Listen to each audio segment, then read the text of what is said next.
Welcome back to another vlog, guys. I hope everyone is doing safe and keeping safe as well.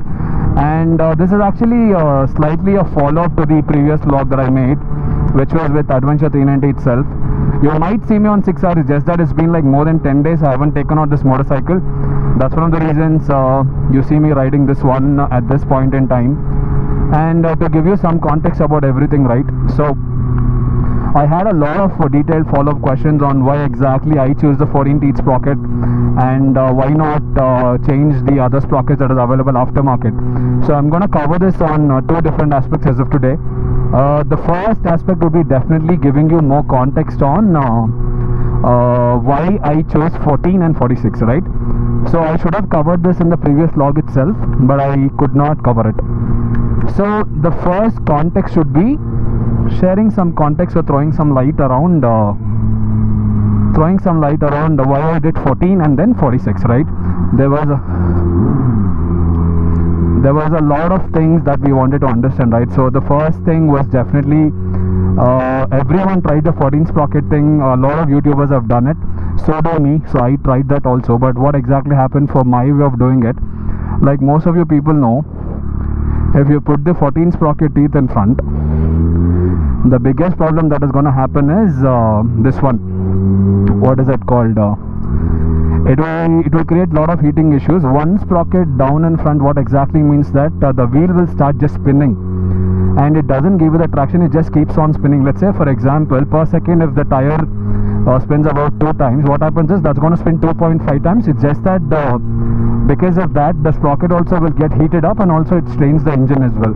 So that's one of the observations that I was able to make when I did that, right?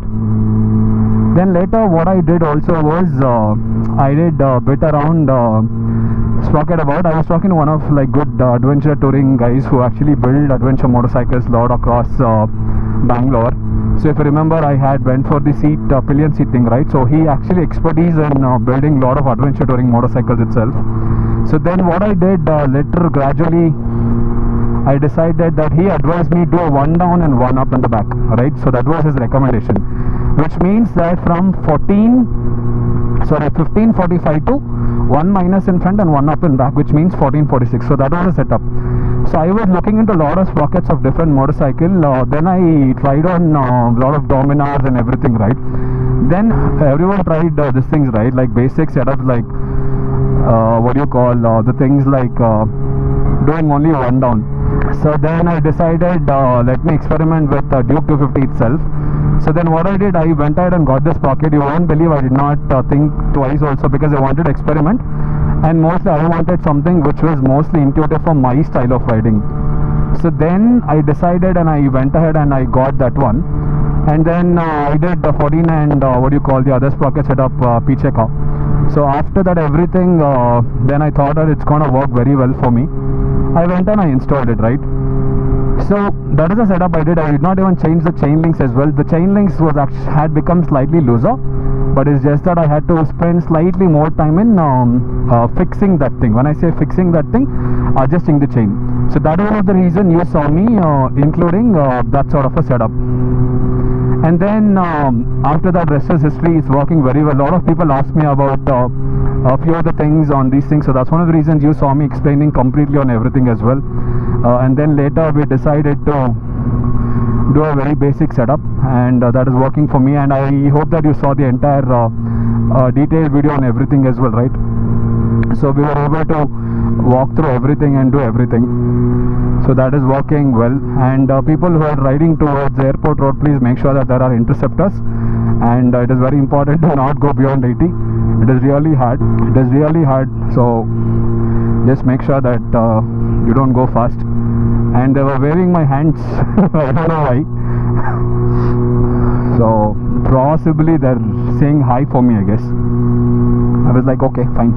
So that is the explanation. Coming back to the topic, guys, I hope you enjoyed this vlog. Please share and subscribe, and I would recommend to share to everyone this community as much as possible who are riding Adventure 390. One of the reasons I'm asking you that, it's not only because that I want to grow or something, it's just that someone will be able to understand why exactly we are doing this video and how exactly it's going to take away the entire issue of top ends and everything that we had issue with that. So that's another thing I wanted to share it with you. Alright guys, I hope you enjoyed this content, and if you like this video, please give it a thumbs up, and if you have any other follow-up questions even after I explained in detail, please don't hesitate to ask me in the comment section. I would be more than happy to take up those questions and reply back as well. So please do subscribe, like, share and comment. See you in another vlog, guys. Take care. Bye.